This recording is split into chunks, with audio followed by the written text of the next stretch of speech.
And so I don't know how many have heard of the story of Katie Piper, the aspiring model on the streets of London who was attacked by acid.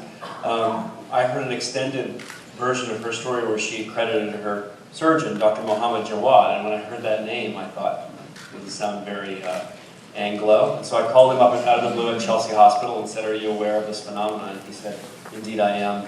I'm Pakistani. I've been going back to my home country to help out." And of course, that's the door opened and I that much, and I jammed my foot in. But it became readily apparent on my first trip that I absolutely needed a partner on the ground there, preferably a woman. It just so happens that Pakistan's finest filmmaker is a woman and was available and said yes, and that's how we came to work together. It is difficult for women who have been victims to share their stories because a lot of times the stories are associated with shame.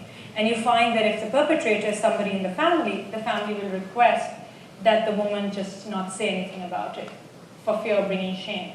And because a lot of these women somehow bizarrely think it's their fault that they had acid thrown on their faces. You know, that's how society has groomed these women. And these women are incredibly brave and resilient. I mean, we were very fortunate to have worked with them because they worked against all odds and they wanted to be that voice, that conduit that tells people what they go through on a daily basis. And they wanted to be the voice of all those victims who couldn't articulate their story.